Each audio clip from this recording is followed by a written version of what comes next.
Have you ever really peered beyond that polished facade of respectable society and truly wondered what might be, simmering beneath? Yeah, what's behind the curtain? Exactly. What secrets, desires, or maybe even outright crimes could be hidden Yeah. behind those polite smiles and perfect lawns? Maybe even right in your own neighborhood. It's a compelling thought. Well, today we're embarking on a deep dive into the cinematic world of a true giant who pretty much made a career out of exposing just that. Claude Chabrol, often, and I think quite fittingly, dubbed the French Hitchcock. That label follows him everywhere, doesn't it? It does. But while he was a master craftsman of crime and thrillers, he wielded this unique, almost surgical eye. Sharp, ironic, and utterly unflinching. Just cut through pretense like a laser. That's a perfect way to put it. Cinematic surgery. He wasn't just telling stories. He was, performing these dissections. Right. So our mission in this deep dive is really to trace his fascinating journey from, being this young, incisive film critic to becoming this meticulous cinematic anatomist. We want to understand not just what he did, but, how he managed to dissect bourgeois hypocrisy, moral corruption, deep-seated human weakness. And with such precision. Exactly, and that truly distinct style.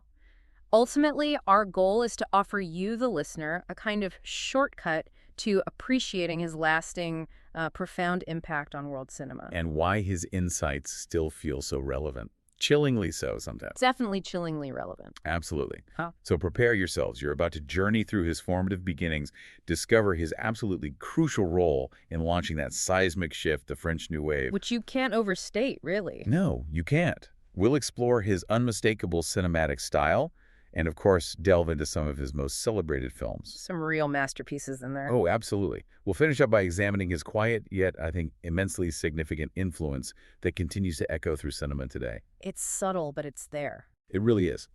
So this isn't just a trip through film history. It's an opportunity to understand the hidden corners of human nature through a master's, chillingly clear lens.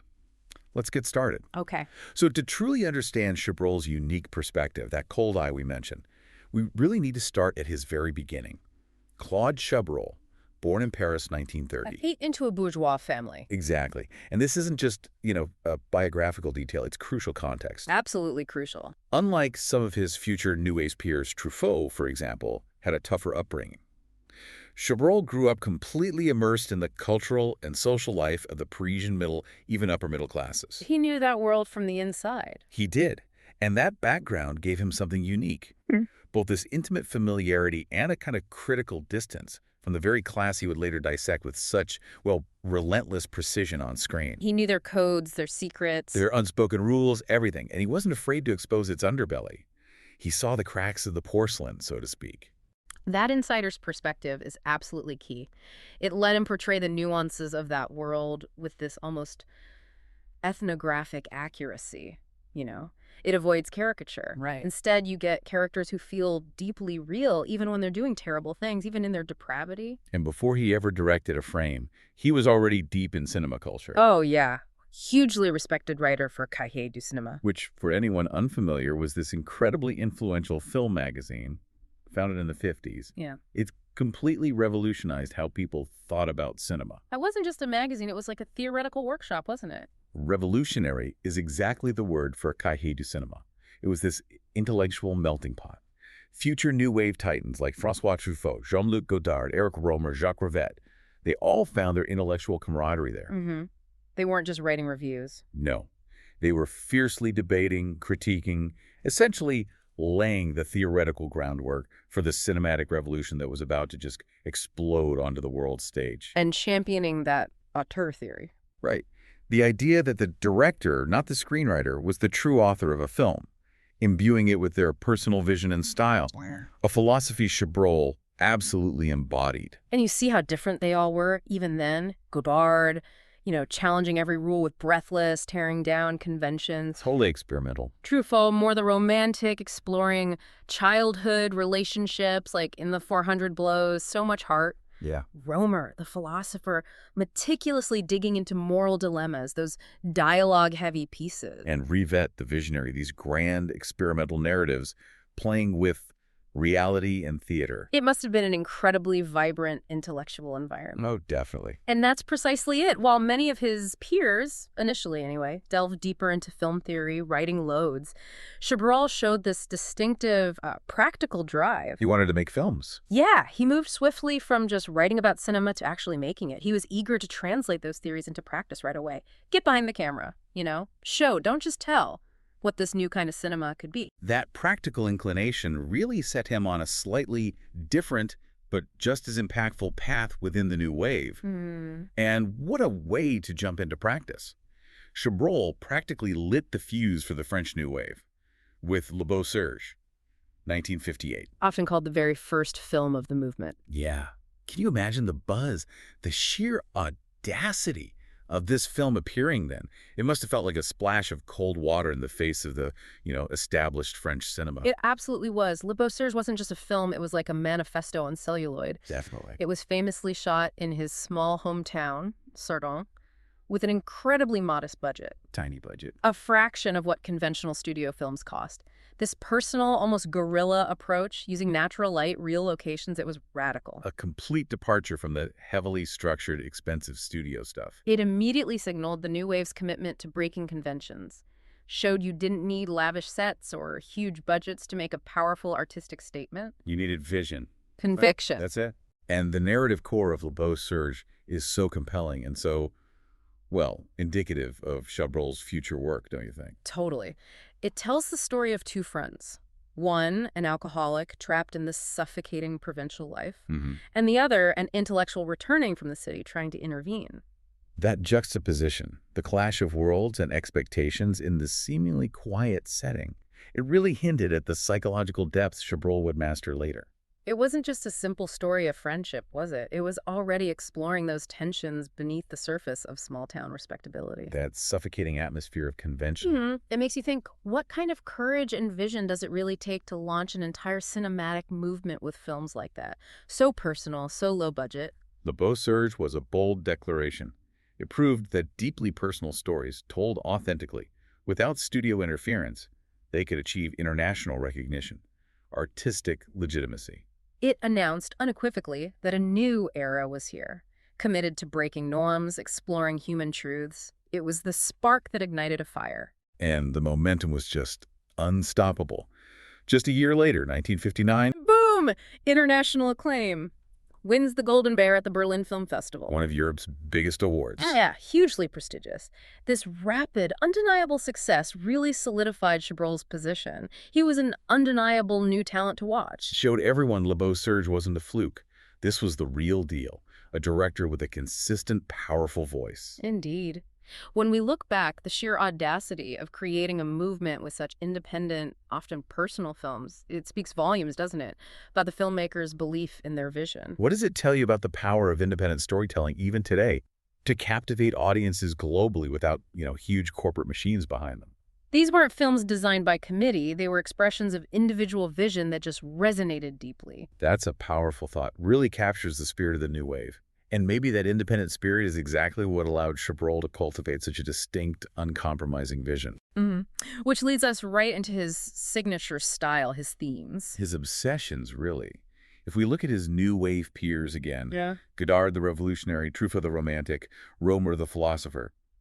But Chabrol, Chabrol was the anatomist. that's such a wonderfully apt analogy, isn't it? It really is. His core obsession wasn't just observing human behavior, it was dissecting it, peeling back the layers, finding the raw nerves, the hidden motivations. He was particularly fascinated by the contradictions and hypocrisies of the bourgeois class, the class he came from. Right, this wasn't casual observation, it was meticulous, almost scientific examination of their inner lives, the facades they presented. Like in La Femme Infidèle, the way the camera lingers on seemingly small things. A husband washing his hands meticulously, a wife's vacant stare. Turning these mundane details into silent, potent psychological signifiers, guilt, complicity, exposing the rot from within. And the settings for these dissections are so distinctly Chabrolian. These deceptively calm environments. Provincial towns, affluent neighborhoods, stately country homes. Places that look pristine, picture perfect on the surface. Exactly. But beneath that veneer of calm respectability, his films just relentlessly reveal layers of secrets, betrayals, hidden crimes. A creeping moral decay. Like peeling back skin to find the rot underneath, but with exquisite precision. And this is where his directorial approach really shines. His camera rarely condemns or sentimentalizes the characters or their actions. No, it observes, with this almost clinical detachment, often laced with a very subtle but cutting irony. It's not about passing judgment. It's about revealing the truth as it unfolds, letting you, the viewer, sit with the discomfort rather than being told how to feel. Now, you really can't talk about Chabrol without someone bringing up Alfred Hitchcock. The French Hitchcock thing again? Yeah, the comparison is absolutely there, and it makes a lot of sense, right? Both shared this profound love for suspense, for crime, for exploring the dark psychological underpinnings of violence. There's a clear lineage, a shared fascination with human frailty under pressure. The shared ground is undeniable. But here's where it gets really interesting, and where Chabrol crucially differentiates himself. Right. Because while Hitchcock often heightens suspense through, grand spectacle, overt thrills, masterful manipulation of the audience, Big set pieces. Chabrol opted for a much subtler, more insidious approach. He found menace in the ordinary, the everyday, horror in the banal. That's absolutely key to understanding his cold eye. Definitely. He didn't need explosive plot twists to unsettle you. He just needed a quiet dinner party where a subtle glance or an awkward silence speaks volumes more than any dramatic outburst. Like a scene where some trivial domestic dispute, maybe over a misplaced item, slowly escalates through unspoken resentments, subtle power plays. Until the tension in the room is just thicker than any jump scare, hinting at much deeper, darker secrets. That's Chabrol's mastery. That's such a brilliant distinction. And it is. It's almost more unsettling, isn't it? That terror of the mundane. I think so. And speaking of his style, let's unpack some of those key elements that contribute to this effect. His style is cool, observational, almost detached. He deliberately avoids sensationalism. Lets the unsettling truth emerge quietly from the corners of the scene, unspoken glances, loaded silences, not shouting it at you. Exactly. This coolness isn't a lack of emotion. It's a deliberate choice to let the tension build internally in the viewer's mind. And his elegant pacing is another hallmark. He often used long takes, understated editing, not the rapid-fire cuts of a Hollywood action thriller. Those long takes are deliberate, aren't they? An act of immersion. Yeah, he might hold on a character's face for an uncomfortably long time as they process something subtle or track them through a quiet house, allowing the space itself to feel full of dread. The slow creep of psychological tension. It allows scenes to breathe, the tension to build slowly, organically, draws you deeper into the psychological drama without rushing. And you really feel immersed in the characters' minds and their environment because of it. His films are so intensely character-driven. Dialogue, behavior meticulously crafted, not just to deliver plot points, but to slowly, subtly reveal the psychological cracks. It's about the internal unraveling, the erosion of the facade, not just external events or big twists. And let's not forget that crucial ironic humor that often permeates his work. Ah, yes, the wit.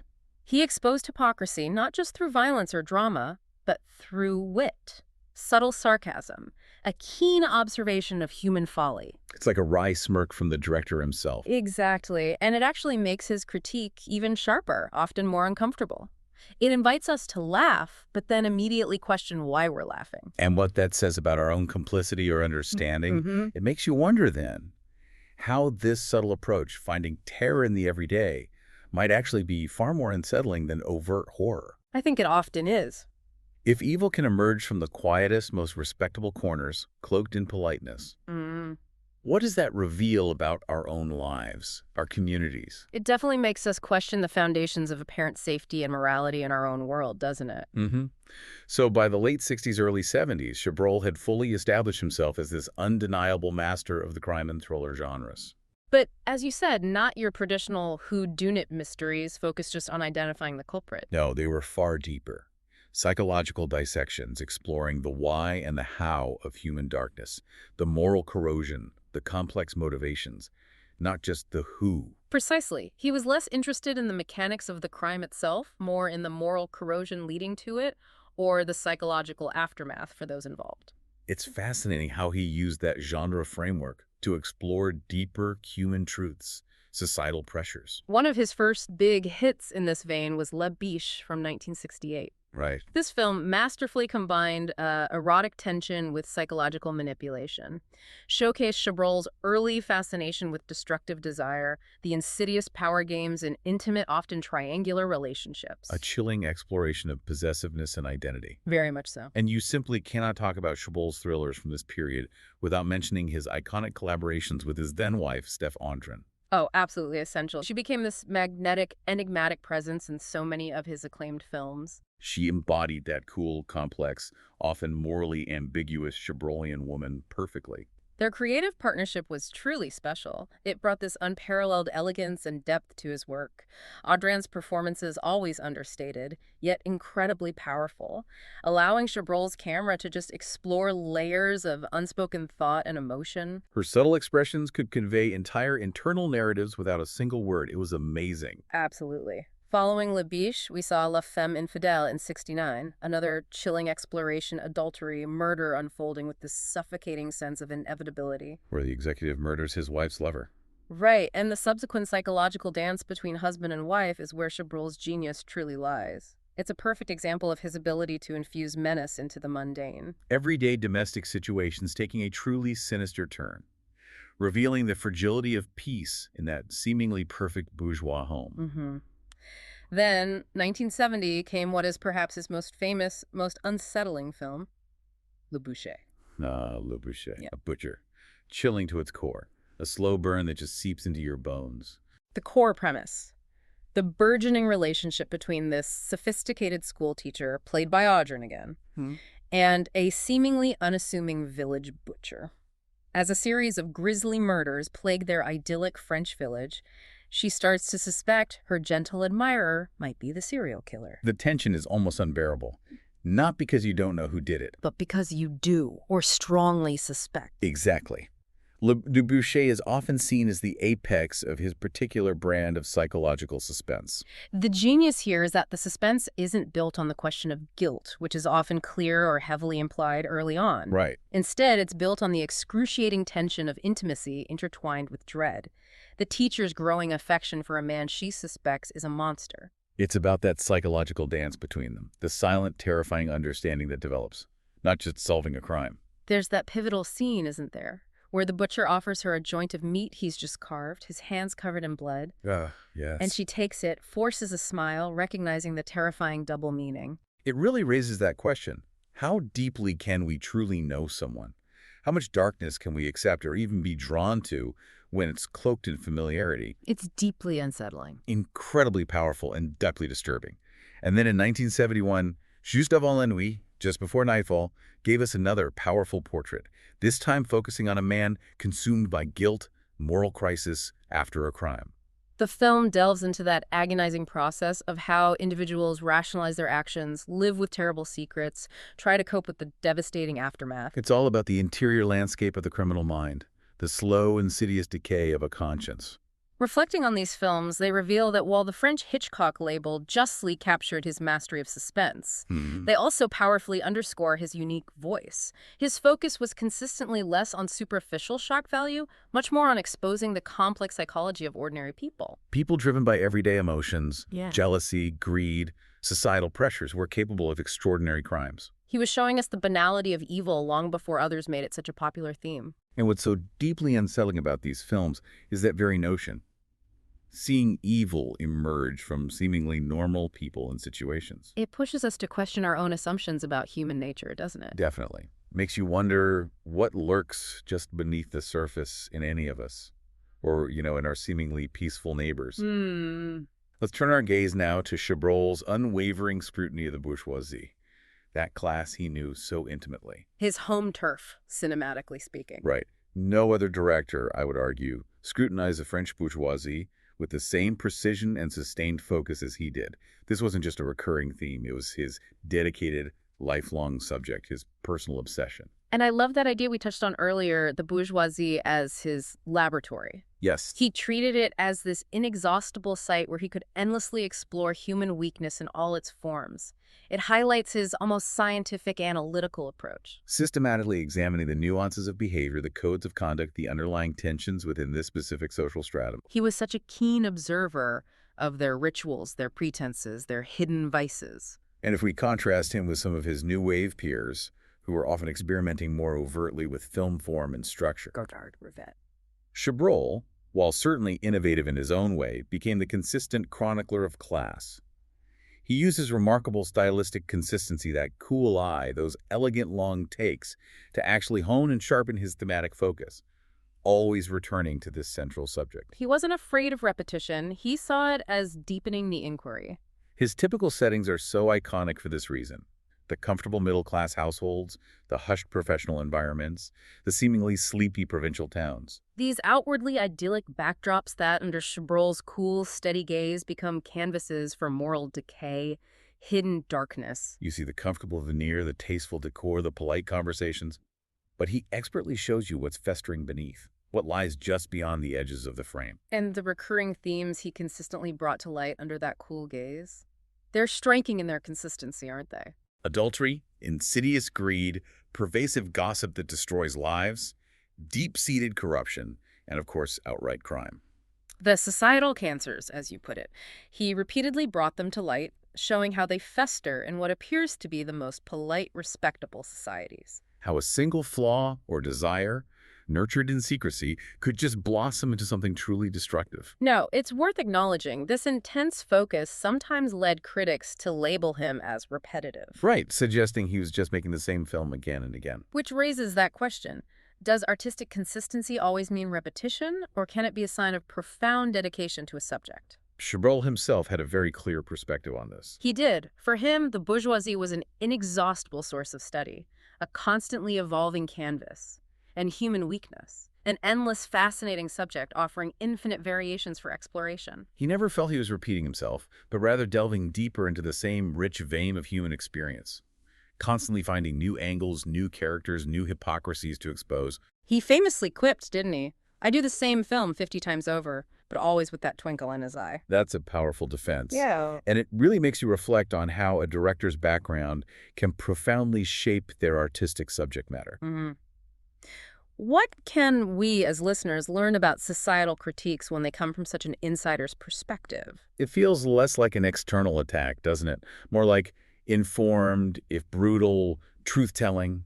A diagnosis from someone who truly understands the pathology. Exactly. Claude Chabrol's career wasn't just brilliant. It was incredibly prolific and remarkably consistent. The sheer volume is amazing. Unlike some of his new wave contemporaries who might have faded or shifted dramatically in their output, Chabrol just never stopped making films. He remained remarkably dedicated, over 50 films directed. That's a testament not just to his enduring passion and incredible work ethic, but also his unwavering belief in the stories he wanted to tell. That kind of longevity and consistent output is truly rare, especially in the film industry. And what's striking is that even in the 80s and 90s, decades after his debut, he continued to produce this steady stream of critically acclaimed thrillers and psychological dramas. Proving his consistency, his adaptability.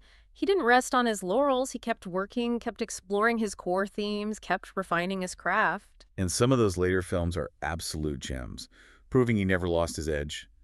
Take Story of Women from 1988. Oh, powerful film with Isabelle Huppert. Incredible performance. It's this devastating, deeply empathetic portrait of Marie Latour, a woman executed for performing illegal abortions during WWII in occupied France.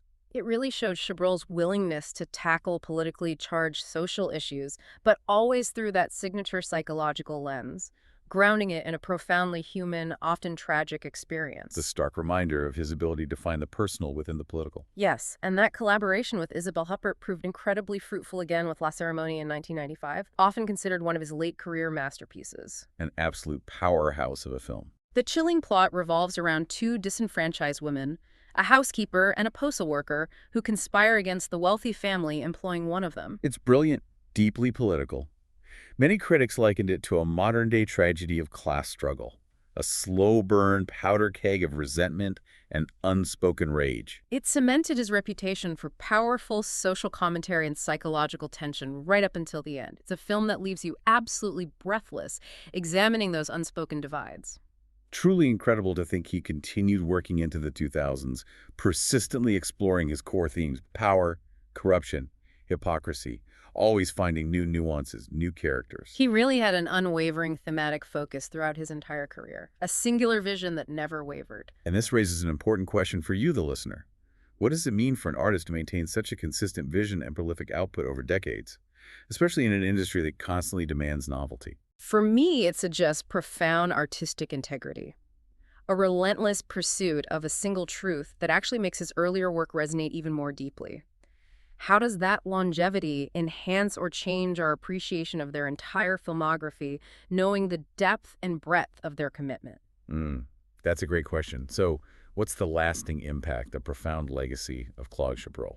His influence is immense, even if, as we've said, it was often quieter, less flashy than some of his more overtly revolutionary New Wave colleagues. He wasn't always shouting for attention, but he was always profoundly being heard. His impact is undeniable, though. On the French New Wave itself, his early films, Beau Serge especially, were absolutely pivotal in launching the movement. They demonstrated unequivocally that low-budget, personal films, driven by individual vision, shot on location, they could achieve international recognition, artistic legitimacy. Opened the doors for so many others to follow their own unique paths. He set a powerful precedent.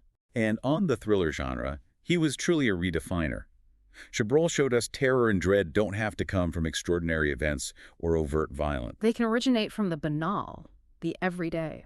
That quiet unease, the insidious creep of fear building from unspoken tensions, subtle betrayals. Rather than relying on jump scares or obvious villains, he redefined what suspense could mean. Exactly. This psychological approach, finding horror in the mundane, actually paved the way for later European auteurs like Michael Haneke. Definitely Haneke. Lars von Trier, too. Those who continued to explore psychological dread and societal malaise in their own distinctive ways.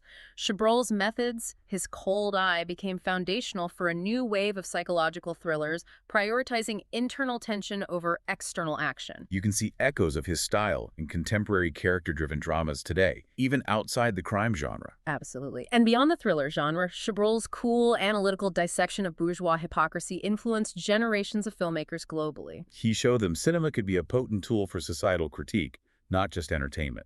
His films encouraged a deeper, more questioning gaze at the world around us, a recognition that evil often wears a respectable suit. And we absolutely must highlight his impact on acting. Those collaborations, particularly with Stephen Audran and Isabelle Huppert, brought out some of their finest, most nuanced performances. Chabrol became renowned as a director who could expertly balance nuanced performance with profound psychological depth, allowing actors to truly inhabit complex, often morally compromised characters, extracting incredible subtlety. Chabrol passed away in 2010, leaving behind this truly vast body of work. But what stands out perhaps more than anything is how expansive and yet remarkably consistent it is in its thematic focus. It's a testament to his artistic integrity, his unwavering vision, his relentless pursuit of a particular truth about human nature. That's it, exactly. And what's fascinating here is to think about how artistic influence can be both direct and indirect, explicit and subtle. As you watch films or series today, you might very well be seeing echoes of Chabrol's cold eye, that quiet menace, that sharp societal critique, that focus on psychological truth, even if you don't immediately realize it. His impact is woven into the very fabric of modern psychological drama, prompting filmmakers and audiences alike to look a little closer at the world they inhabit. So when we look back at Claude Chabrol, what is his enduring distinction? He may not have been as flashy or revolutionary as Godard, as deeply romantic as Truffaut, or as overtly philosophical as Romer. But he carved his own utterly indelible space in cinematic history. He was, and remains, the quiet observer, the astute anatomist of the human soul. He was the diligent artist who never stopped working, never stopped analyzing, and courageously never stopped revealing the dark undercurrents of human behavior that reside within seemingly ordinary lives. He dared to look where many prefer to avert their gaze, finding discomfort and truth in the mundane. He truly was the cold eye of French cinema. His thrillers were far, far more than just crime stories. They were profound, often unsettling examinations of the very structure of human weakness. And the complex, often hypocritical fabric of society itself. He showed us that the monsters are often us. Which brings us to our final thought-provoking question for you, the listener. In a world where appearances often conceal deeper truths, and polite society can hide profound hypocrisies, What hidden tensions or unspoken crimes might Chabrol's cold eye uncover in our own lives and communities today? How might his films encourage you to look a little closer and perhaps a little colder at the world around you, discerning the true nature of what lies beneath the surface?